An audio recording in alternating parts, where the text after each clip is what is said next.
Greetings, fellow Polonians and friends, and welcome to our POSSE EDU webinar. I'm Dr. Gene Sokolowski, POSSE EDU president, and our topic is censorship on behalf of standard Holocaust narratives.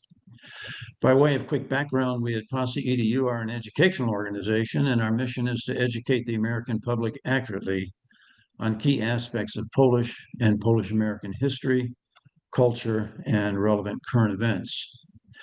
Our guest is Mr. Jan Peczkis, whom you just saw in his lovely black t-shirt, and of course, who many of you know for his insightful analyses of over 1,800 works by Jewish, Polish, and other authors on historical as well as contemporary Polish-Jewish interrelations. Now, Jan's analyses of the Holocaust literature in particular reveal significant falsifications, misrepresentations, and material omissions about Poland and the Poles, which largely explains why Polish-Jewish relations remain problematic. So Jan, welcome, and thank you for being our guest speaker. Okay. Hi. So what I'll do now is I'll go to Jan's cover slide for the presentation, and if you'll just bear with me, I'll hit share and we'll get up on full screen here. 2 more seconds, please.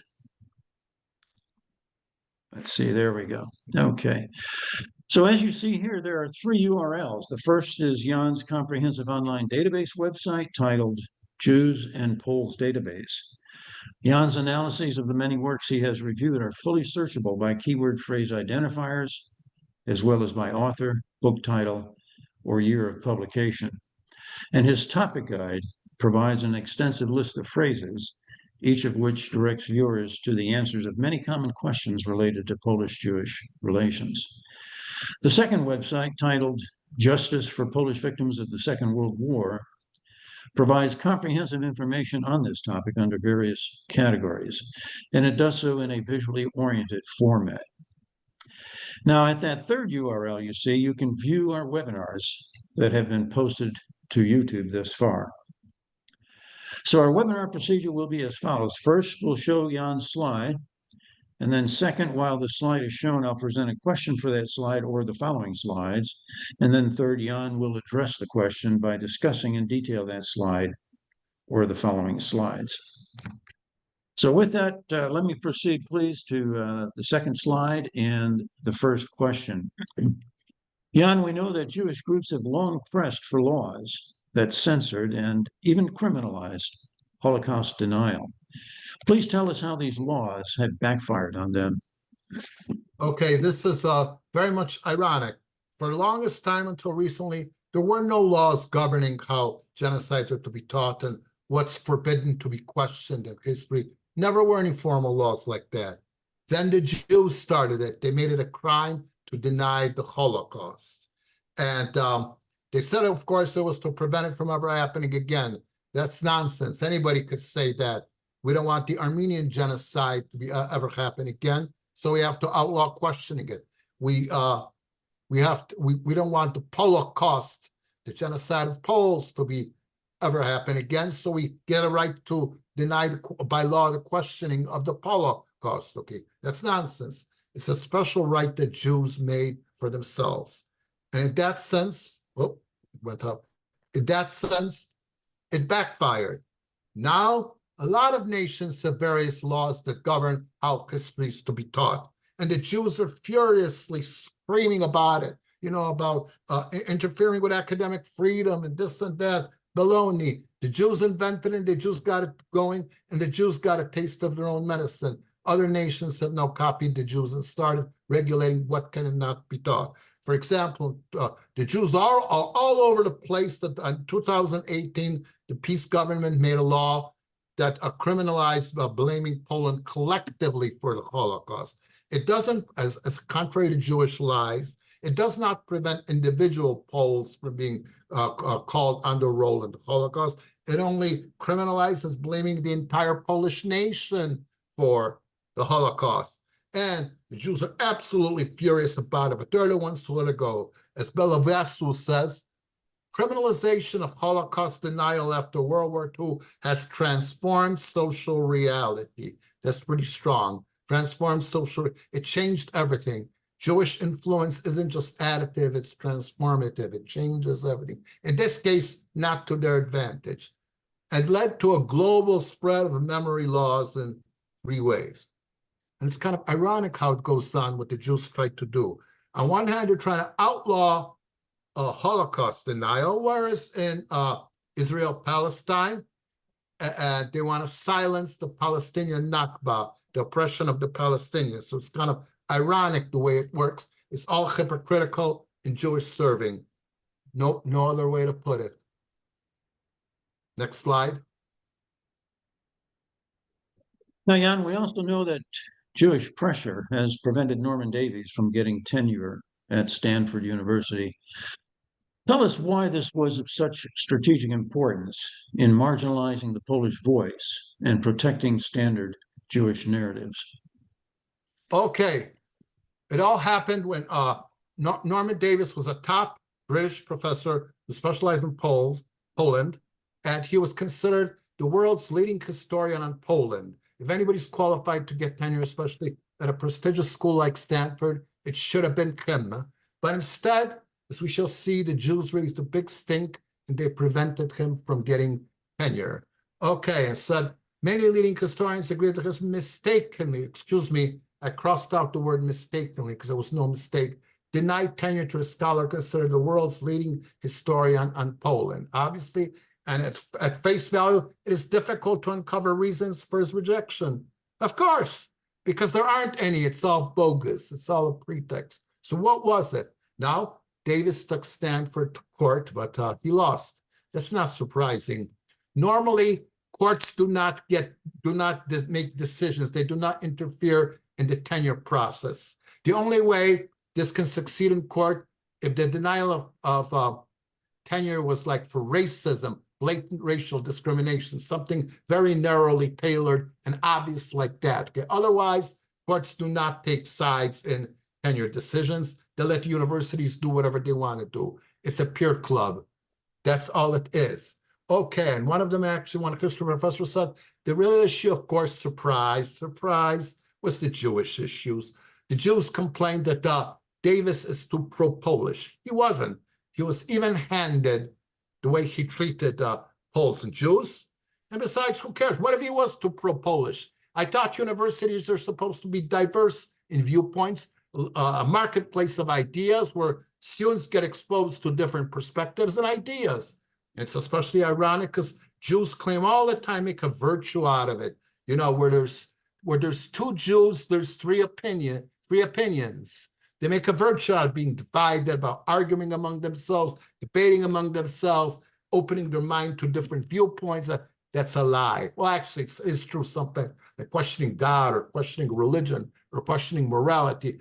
Then the Jews are independent thinkers. But when it comes to things that they value, like Holocaust orthodoxy or an anti-Polish slant, they're anything but independent thinkers. They're the most dogmatic of all.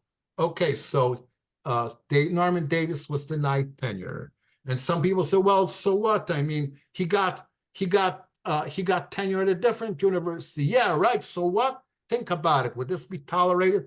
Imagine somehow that the tables were turned. That somehow Jews got Poles got enough political power. They prevented a Jewish professor from getting tenure at a top university because say he was anti-Polish or anti-Christian.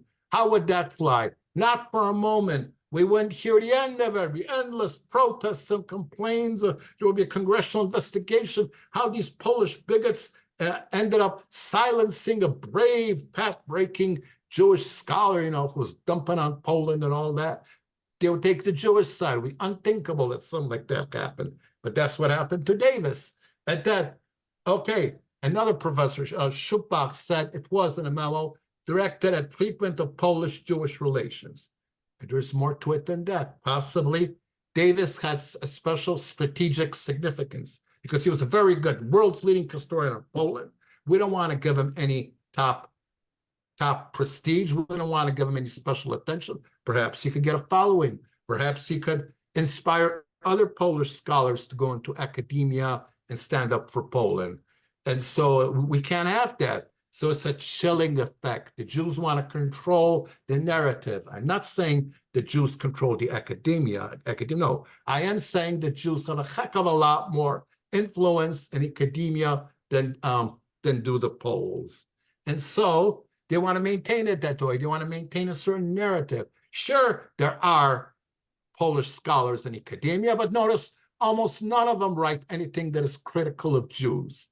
That's they either stick with safe topics such as polka and pierogi or Polish cultural events, or they write in very nonchalant way that the Jews will not disapprove of, never confront the Jews on their lies, never offer another perspective other than the Judeo-centric echo chamber that is academia, anything like that. It's a chilling effect. That's the whole idea, to keep any future Polish academics in line, keep them silent, keep them docile, keep them Judeo-compliant. And as intended, that's exactly what has happened. And he's not the only one. Next slide. Right. To your point, yeah, Norman Davies was not an isolated instance. So in the next 4 slides, please provide other examples of academics who are censored because they dared to express disagreement with the standard Judeo-centric narratives.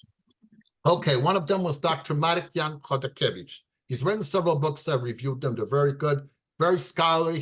He's old-fashioned historian that actually goes into archives and writes them. He writes on both sides. Like he writes about, as usual, what you usually hear about Poles who killed Jews, but oh no, forbidden, verboten. He also writes about Jews who killed Poles. Verboten, impossible. It must be censored. He must be shut up. That's what they did.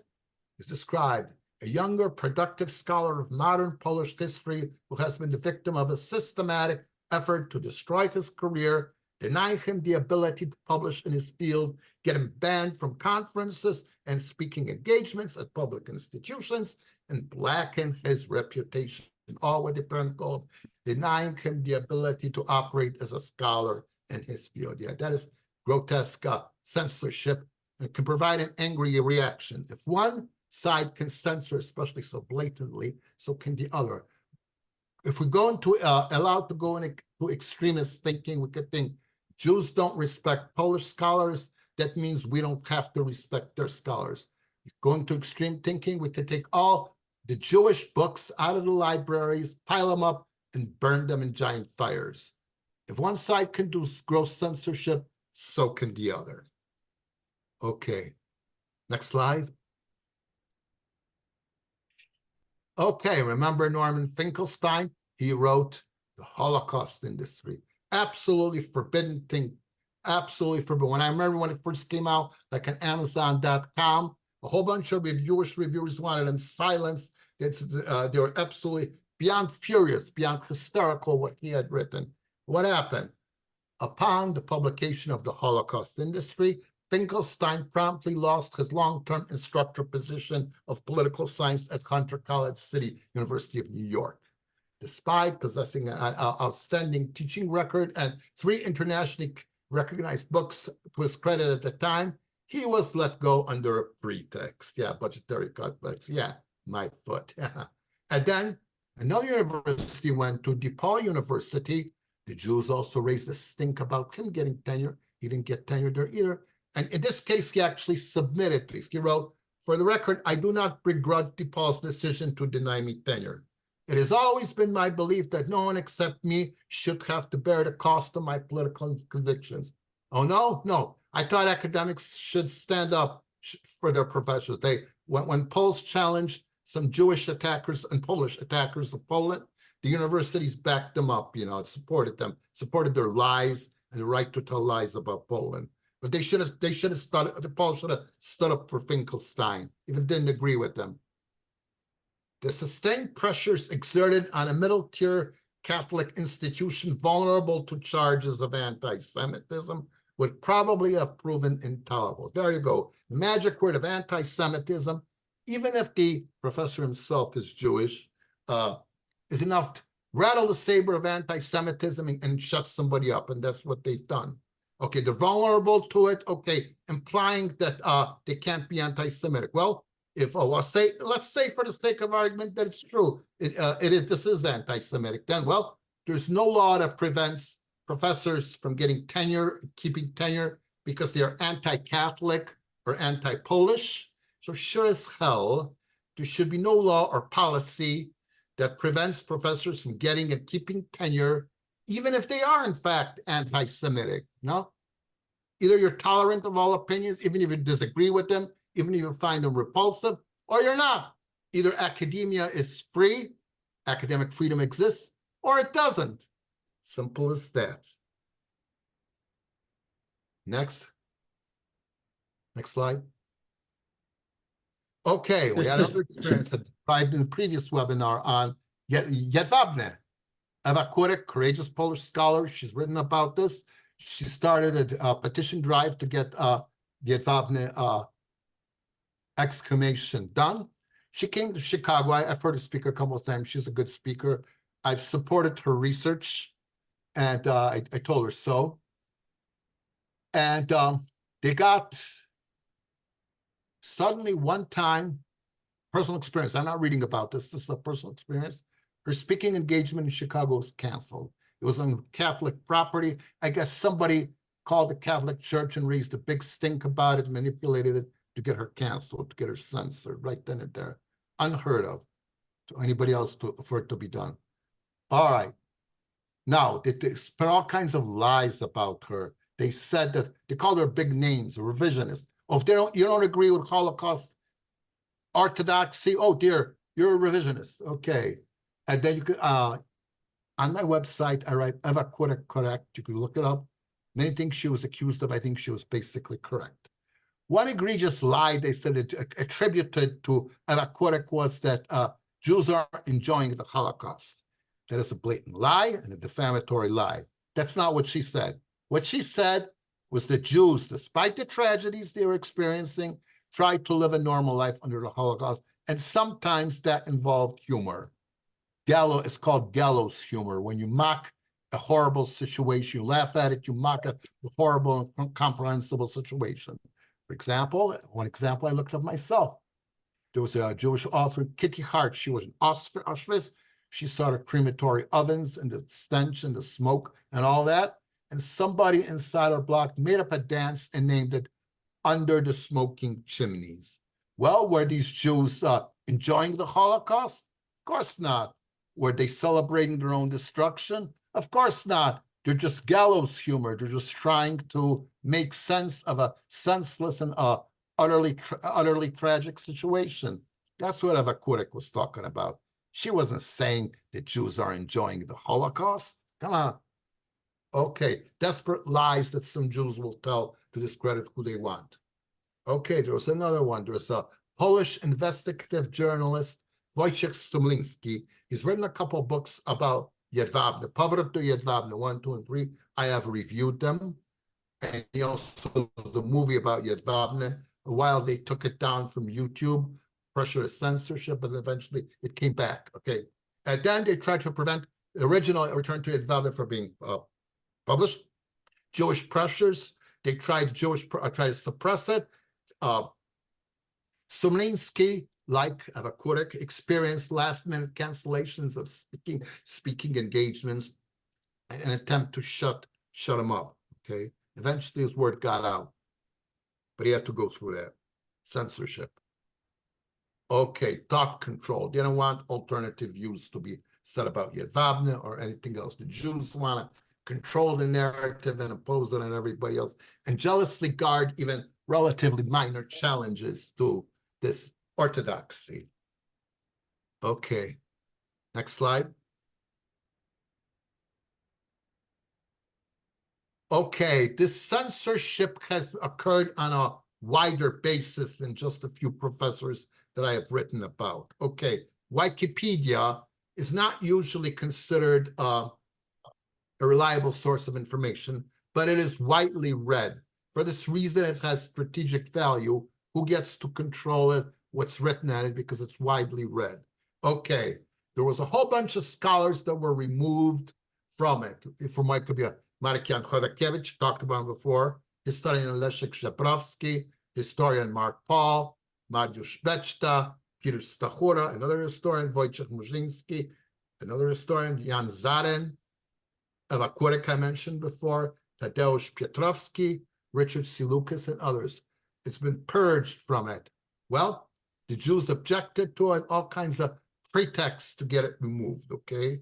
This is ironic because when this kind of the decisions are made in what's in Wikipedia, what isn't, the Jews are pretty much the judge, juror, and executioner in this issue, especially on matters dealing with the Holocaust. I'm not saying that Jews control Wikipedia. What I am saying is that they have a heck of a lot more influence in Wikipedia than Poles do, especially matters that are pivotal in Polish-Jewish relations, such as the Holocaust. They want to control the narrative. For example, there was an article actually by Grabowski in Journal of Holocaust Research, which I cite and I reviewed, where they justified this censorship by saying, well, it all has to go, these rigorous and blind peer review. Well, who are the referees? Mostly Jews or those who listen to it, Judeo-compliant Gentiles. It's not an impartial jury. Ideally, if there's going to be referees on what's going to be published, they should not have any prior prejudice. Ideally, this would mean the referees would have to be jurors that are China or some other place that never heard about the Holocaust, so they have no prior biases. Well, why does it matter? It matters. That's why in law cases, the lawyers fight it out over who gets to sit on a jury. Each lawyer is trying to create a bias for his side and the jurors that are selected. And of course, the other lawyer wants to cancel it out. So that's why we have peremptory challenges where a person can be refused on a jury without being told why. Okay, peremptory challenges. All right. So it has to be an impartial jury, and this is anything but an impartial jury. It's a conflict of interest at best. You're supporting the Holocaust, and at the same time, you're supposed to be objective to the Poles. In essence, it is a Judeo-centric echo chamber. It just goes through what they wanted.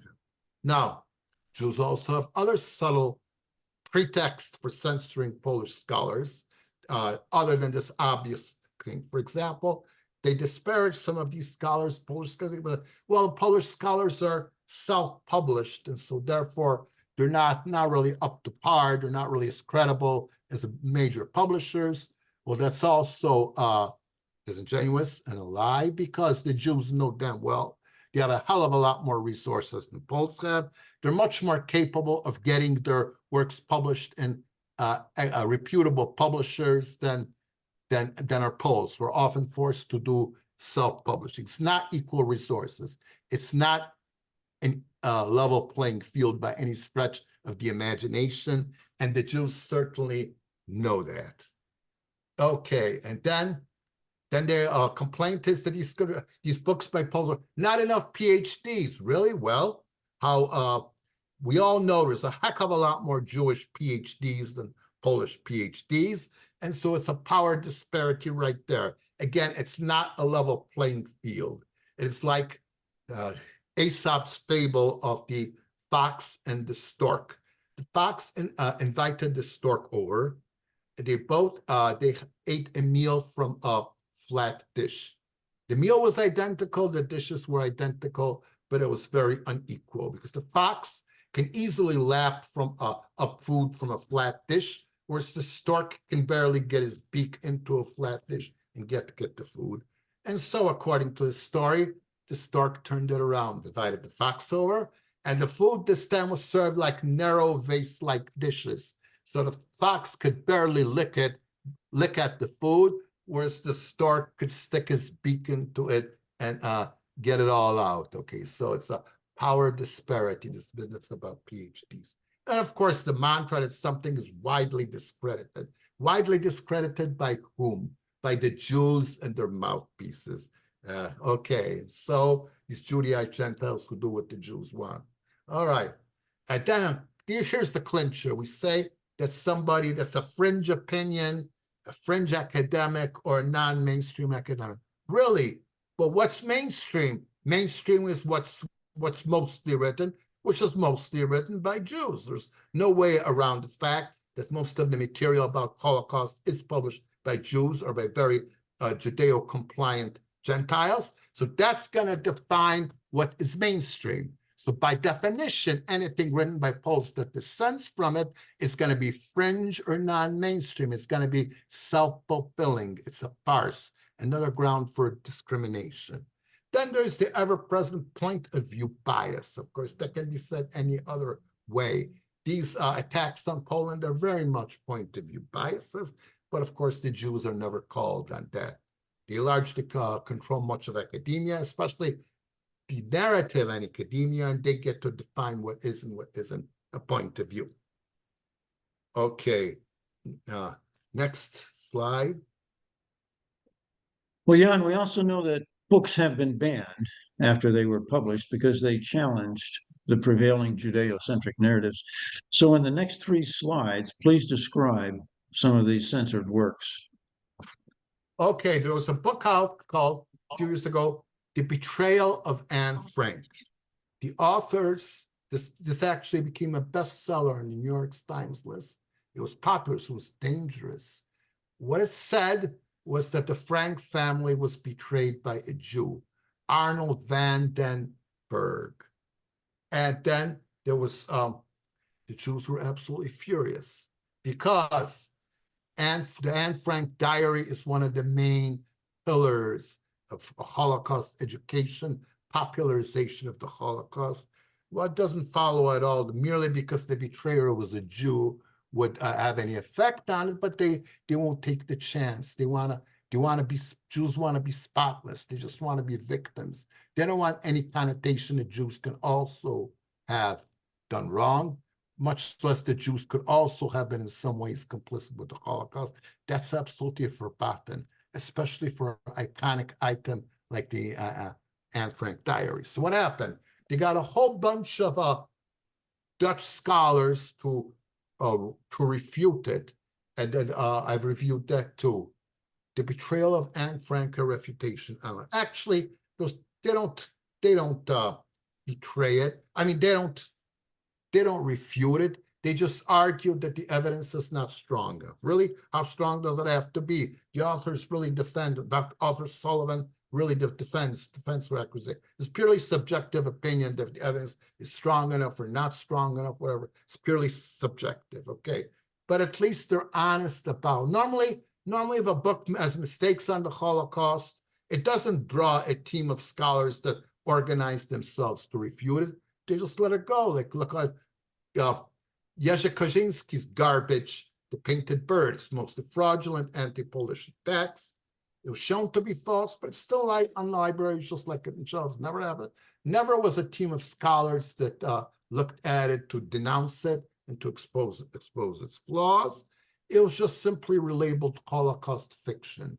If something in the Holocaust is found to be fraudulent, they just slap a new label on it, Holocaust fiction, and let it go. And that's what happens. At least these Dutch scholars admit that they are defending Anne Frank because she's an icon, she's untouchable, and she cannot be questioned. Because at first they say Sullivan's book has led to much confusion and raised numerous questions. I thought that's good.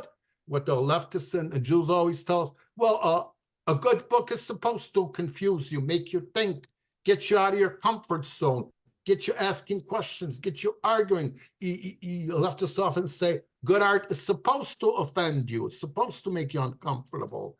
So that should be something good. Led to much confusion and raised numerous questions. That would have been a good thing, but that's not with the Holocaust. The Jews don't want any aspect of the Holocaust to be questioned in any way, shape, or form. All right, so does accused Jewish collaborator. The name of Arnold van den Berg has now gone around the world as the most likely betrayer of the secret annex, where the Franks were hiding. Given the importance of Anne Frank's story as the central iconic narrative of the Holocaust, that's it.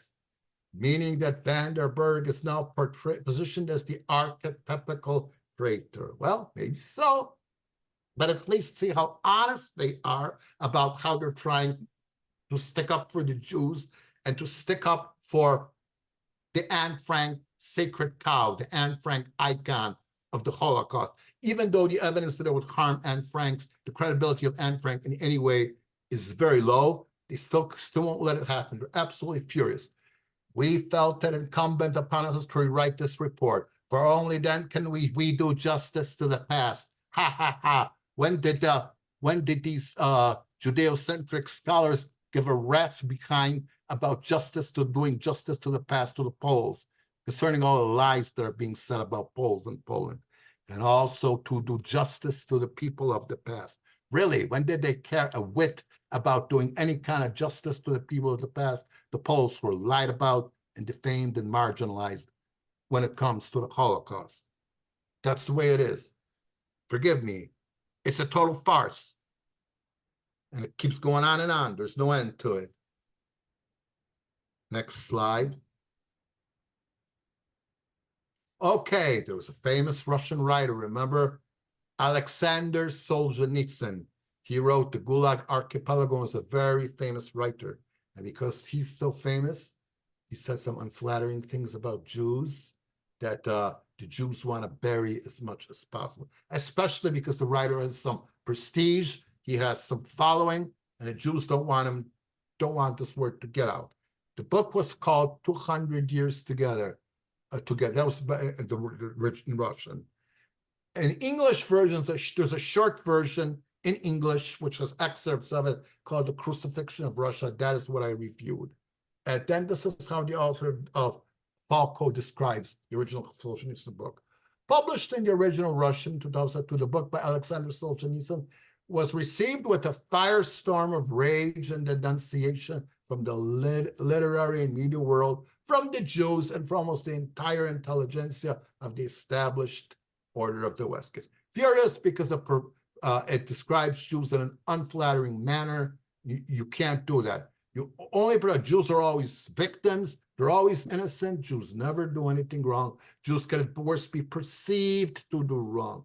Poles and Russians imagine that Jews do wrong, but Jews actually can never do any wrong. All right. So what happened? Immense efforts have been made by the Russian authorities and also the Western liberal democratic power structures to ignore 200 years together, to suppress it as much as possible, and above all, to prevent and interdict the book's translation into foreign languages, most especially into English, which has become essentially the worldwide language of our epoch. Okay, there you have it. Latent censorship, if there ever was any, simply because it gives a different perspective on Jews than what other people have said. What's the standard narrative? Again, that Jews are innocent. Jews never do wrong. Anti-Semitism can never be the Jews' fault. It's always the Goy's fault. It's always the Poles' fault. Always the Russian fault. Can never, ever be the Jews' fault. That's the way it is. Next slide. Okay. A long time ago, there was an activist called Richard C. Lucas. He was a Polish-American. He wrote a lot about Polish-Jewish relations. The Poles liked him, but the Jews didn't like him. Why? Because he said, well known in the Polish Catholic community, but it's neither well known nor highly regarded among Holocaust scholars. Of course, because he doesn't toe the Jewish line. He doesn't carry the Jews' water. That's why he was treated like that. Okay. And so he wrote a book. I've reviewed it and some other books. Did the Children Cry? It dared mix the experiences of Jewish children and Polish children. They faced privation. They both faced murder. Sometimes they had to have odd jobs to support their parents. Sometimes after the war, they were ashamed of who they were because of the persecution. Jewish children were ashamed of being Jewish, which they weren't Jewish. Polish children were ashamed of being Polish, in which they weren't Polish. And that's how it was. And because it was an excellent book, it was nominated for a prize, the Janusz Korczak Literary Award. But the Anti-Defamation League, so-called ADL, tried to veto the nomination after examining the book and deciding it was not an appropriate choice.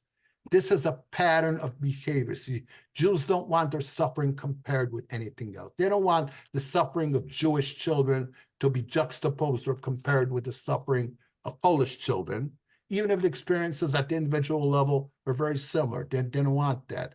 As I described in previous webinars, the Jews have pulled this racist stunt many times before. The museum in Berlin, there was supposed to be a joint museum to all victims of Nazi Germany. The Jews raised a big stink. No, it's got to be only to them.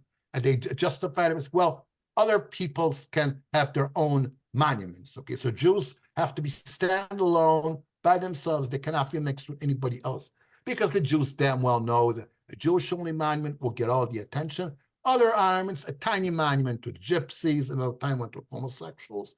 And now there's even a farcical monument, a rock in memory to the Poles, will get much less attention than the one to the Jews. And that's why the Jews don't want a joint remembrance of victims of genocide or Nazi Germany in a day. They want Holocaust Memorial Day to be only for the Jews and nobody else. They say, well, other people can have Memorial Days of their own, because the Jews are lying. They know damn well that the schools are not going to give much time to any other genocide, special memorial days for the Armenian genocide, the Polish genocide, all the genocide. There isn't enough time. The Jews will occupy the lion's share of the time, and the other people will get no recognition, and the Jews know it. And then, of course, remember when I talked about Auschwitz. The Jews don't want Polish victims to be recognized. That's why they successfully pushed out the Carmelite convent out of Auschwitz, because they want to just monopolize it in the public mind for themselves. And they get away with this crap all the time. There's no end to it. Okay, so this is what happened to Richard Luca. Finally, he went to court after they tried to rescind his award. So they ended up paying him the money for the award, but without any kind of any kind of ceremony for it, any kind of recognition for it. Again, the Jews don't want any kind of recognition for anybody else's suffering to be juxtaposed with their own. They want to stand alone, like they're only people who suffered, like they're made of better clay than everybody else, and everybody else is secondary and can never be mixed with them. To me, that borders on racism. It's very transparent. It's very consistent the way it happens, but that's the way it is. That's the way it'll continue until we do something effective. Okay, next slide. Now, Jan, Jewish groups are so intent on controlling the narrative that they will even censor books that challenge the prevailing Jewish narratives about antiquated events that are only of interest to historians. So please discuss how this applies to what is called the Jewish ritual murder. Okay, read almost any book on anti-Semitism, its history, it's going to have something on Jews accused of ritual murder. The narrative is always the same. All these were horrible anti-Semitic accusations made up by Christians and others against Jews. A Jew could never possibly commit ritual murder. It's physically impossible. That's the standard narrative. It's pounded in book after book after book after book. Now, it was this guy. His name was, Ariel Toaff. He was the son of a rabbi. He was a professor of Jewish Renaissance medieval at Bar Ilan University of Israel, just outside of Tel Aviv. Okay, he wrote a book where he concludes that not all of the trials that led to accusations of ritual murder, not all of them can be explained as framed, where Jews were framed or tortured into confessing or anything like that. And worse yet, he destroyed one of the main arguments that are used to argue against the authenticity of ritual murder. If you look at the Segolot, which are like incantations or rites or charms, Jews of German origin, some of the recipes provided for the oral ingestion of blood, both animal and human. The Compendium of Segolot furthermore stressed the prodigious properties of human blood. So this flies in the face of everything we've been told. The consistent apologetic was the consumption of blood is absolutely abhorrent to Judaism, and no Jew would ever even consider drinking human blood.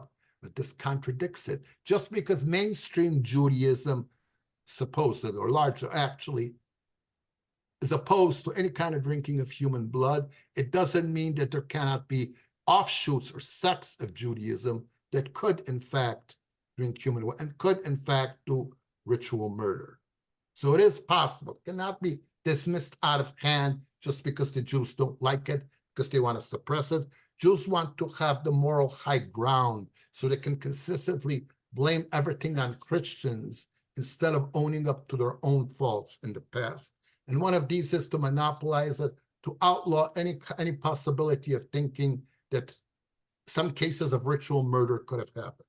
Now, mind you, this Professor Toaff, he didn't actually prove that the Jews ever did ritual murder. He just opened up the possibility. He refuted the main argument. He showed that Jews can, under certain circumstances, drink human blood. So ritual murder can theoretically happen. It cannot be dismissed out of hand just because the Jews want it to be not true. It doesn't mean that it isn't true, at least in every case. Okay, and this has happened more recently too. There was a Father Tadeusz Guzik in Poland, Catholic University in Lublin. He wanted to study ritual murder, and the Jews in Poland raised a big stink to get him suppressed.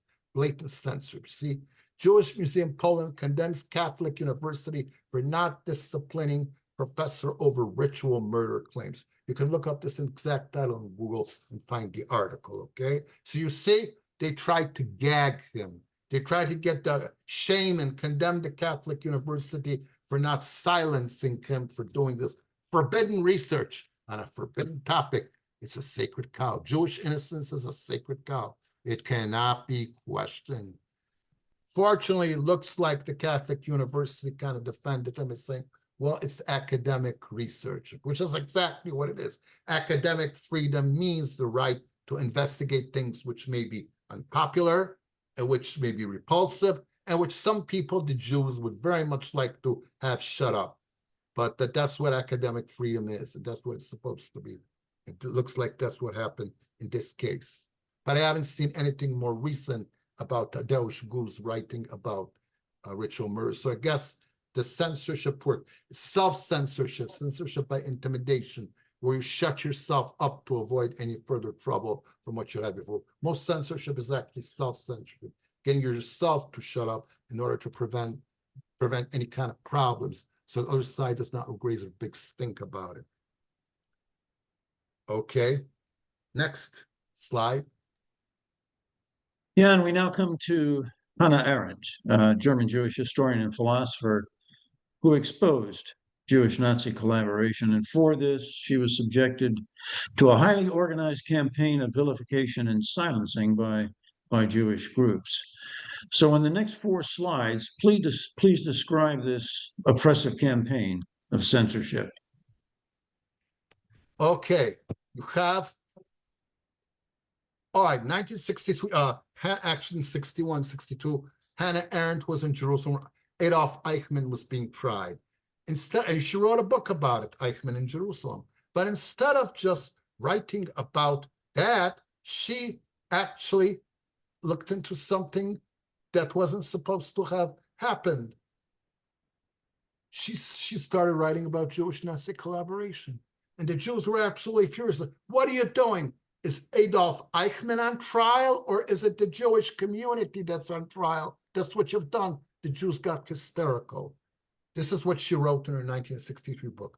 Because of this collaboration, only a few thousand Germans, most of whom furthermore only did office work, were able to send hundreds of thousands of Jews to their deaths. She writes, wherever Jews lived, there were recognized Jewish leaders, and this leadership almost without exception cooperated in one way or another, for one reason or another, with the Nazis. Now, she's not saying whether it was their fault or not, or did it voluntarily or not.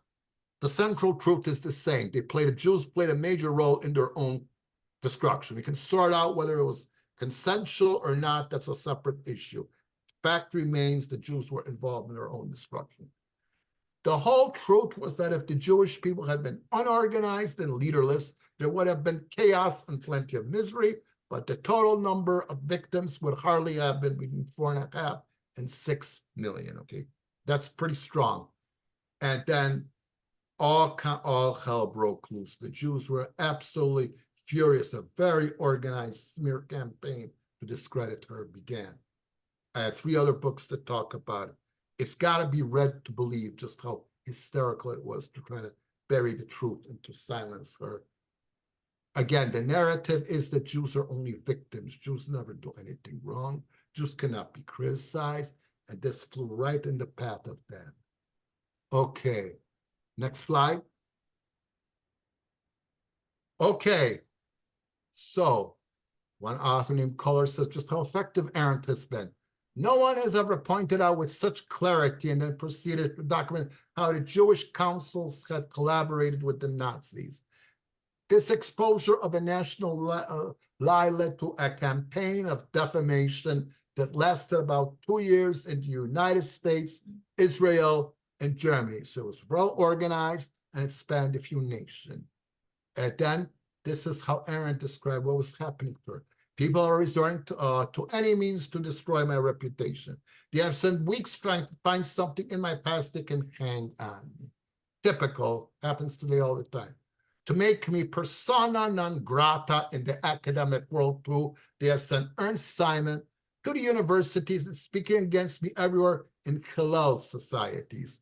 Hillel is an organization for Jewish students at all the universities and most colleges and led by rabbis. And then that's not all. Even after the 2 years of defamation gradually came to an end, she was, Hannah Arendt was rubbed out. We call it Orwellian unperson. In George Orwell's 1984, if somebody falls out of favor, they stop existing. Nobody writes about them anymore. Nobody mentions them. Old photographs are cut out of newspapers. Old articles about them are cut out of newspapers, so they don't exist anymore. They're not existent. They're Orwellian unpersons. And that's what the Jews tried to do with Hannah Arendt. See, Arendt was never again invited by an Israeli academic institution to have her say after the publication of her book, either on the book or on any other subject. Only after the passage of 40 years was her book, 40 years, almost half a century, was her book translated into Hebrew. An eternity. Okay. Next slide describes some more about Hannah Arendt, what she went through. See, you put it? The scandal took on fantastic dimensions. That's pretty strong words. A nationwide campaign was launched in the United States, which aimed at bringing Hannah Arendt into discredit within the Jewish and academic communities. A whole troop of experts, some especially flown in from Israel, toured the country, denigrating Hannah Arendt as a Jewess consumed by self-hatred, okay? Name calling. That's if there's a Jew that steps out of the line and violates some Jewish orthodoxies, like about the Holocaust, he's called a self-hating Jew. That still goes on today sometimes. A Jewish consumed by self-hatred. Rosa Luxemburg of nihilism. That's pretty creative, actually. 4 big organizations put experts to work, having them scrutinize her text line by line in order to tear it apart. Of course, these people found mistakes, trivial mistakes, mostly smaller ones, such as wrong dates and misspelled names. Okay, next.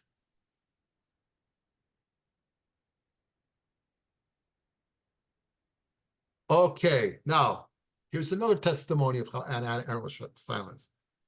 Writing McCarthy in September, her correspondence, shortly after Anti-Defamation League sent a letter to rabbis urging them to preach against Eichmann in Jerusalem on the Jewish New Year, Arendt gave her reasons for remaining silent.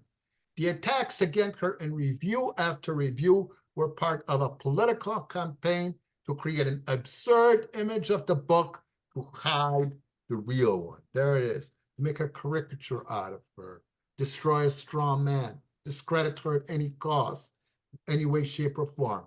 There was nothing she could do about it, because an individual is powerless by definition, and the power of the image makers, that is the Jews, those who have influence and power. There you have it. Even the early Holocaust establishment. Power of the image who have money, personnel, time, connections was considerable. There you have it. Power those who are the censors, those who have the power to discredit who they want to discredit, who don't fit their way of thinking. Now, something similar happened to Jewish ghetto policeman Kalel Perechodnik. Kalel Perechodnik was a Jewish policeman in the Atvak ghetto, and he sent his own mother on a train to Treblinka to her death. Now, he submitted his manuscript right after World War II, but Yad Vashem did not publish it till 1993, almost 50 years later, because it had forbidden thoughts. Now, the standard narrative is this, is to blame Christianity for the Holocaust and to diffuse blame away from the Germans and put them on Poles and other nations. And Kalel Perechodnik wrote differently. Yeah, he was pretty critical of Poles, but he also put the blame for the Holocaust unambiguously on Germans, and specifically German bloodlust, in his words, and German barbarism. And then he had another forbidden thought. Believe it or not, he also somewhat blamed the Jews for the Holocaust. He blamed Jewish separatism. He said, in his words, that the Jews have built a China wall around themselves and isolated themselves from other people.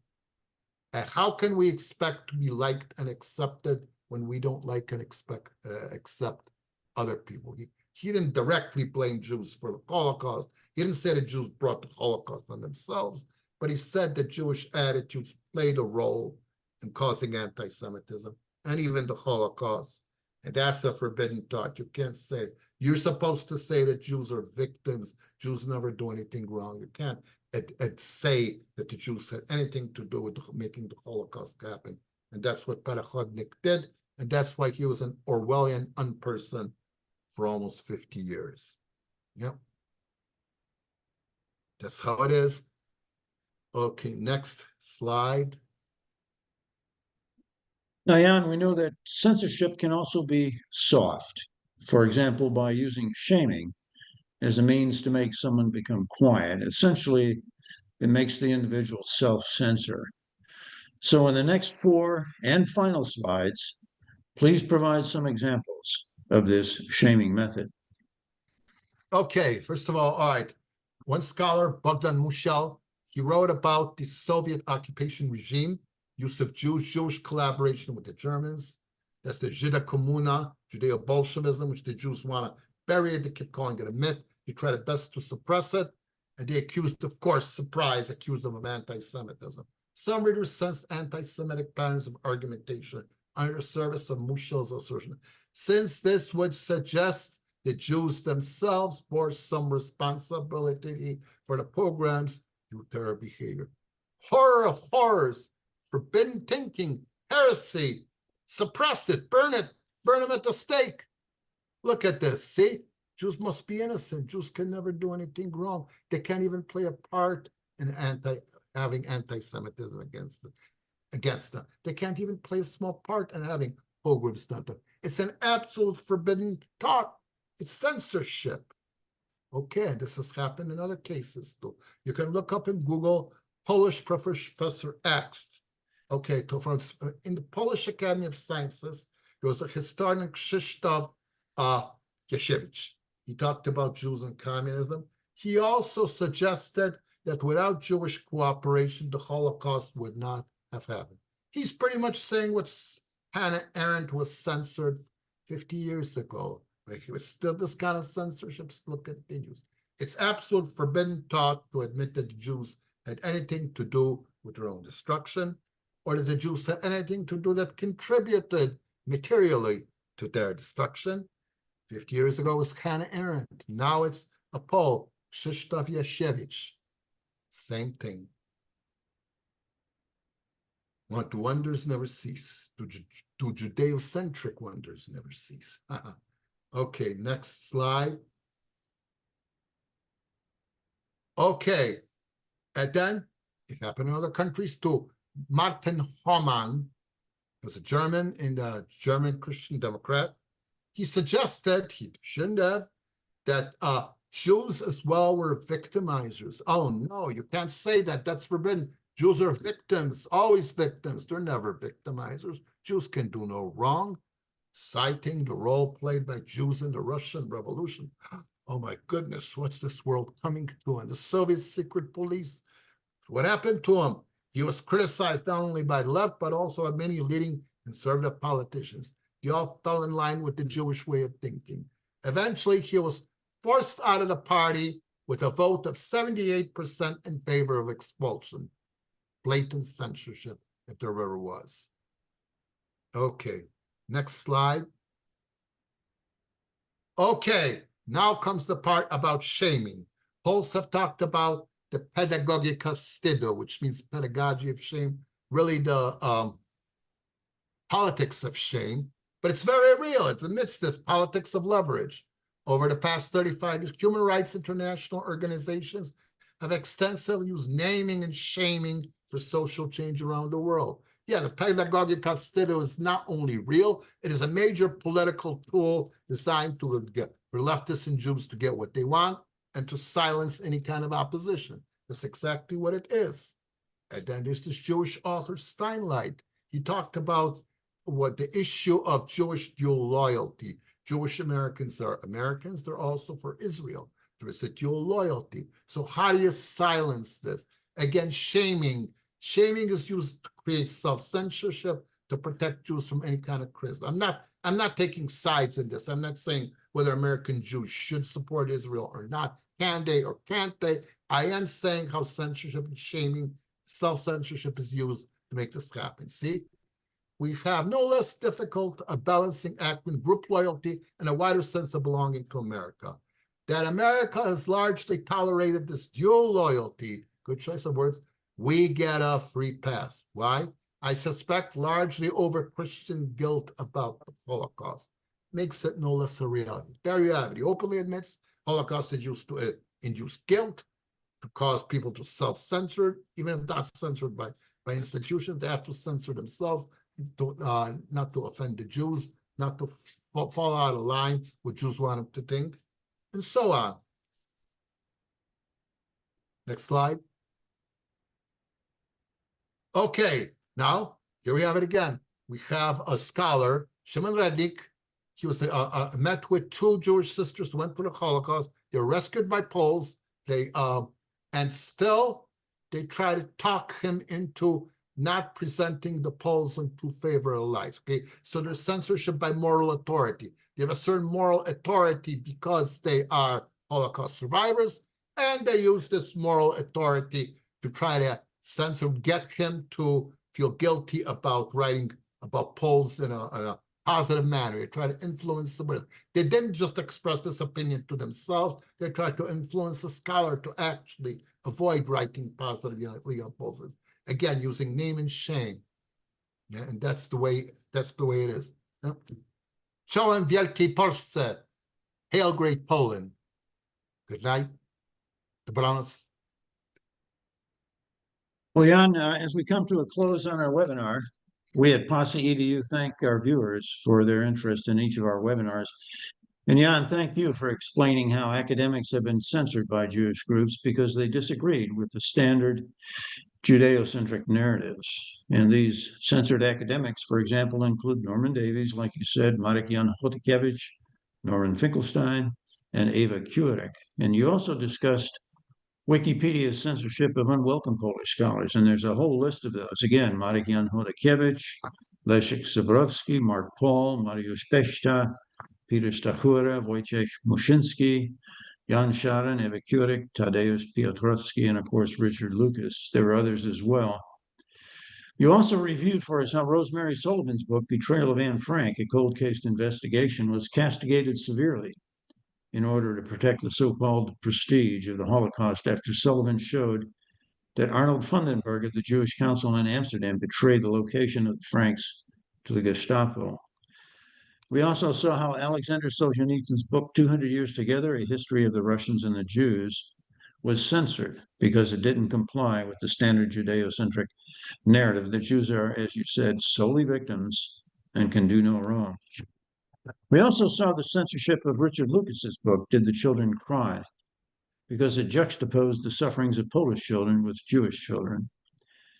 We examined how Hannah Arendt was demonized for her book Eichmann in Jerusalem, which described how the collaboration of the Jewish councils and the Germans resulted in hundreds of thousands of Jewish deaths. We also saw how a leading member of Germany's Christian Democrat Party was expelled for pointing out that Jews were victimizers as well as victims during World War II. And finally, you showed us how shaming is another form of censorship and how effective it can be. So with that, we thank our viewers for your interest, and we bid you all do widzenia and good night. Dobranoc, good night.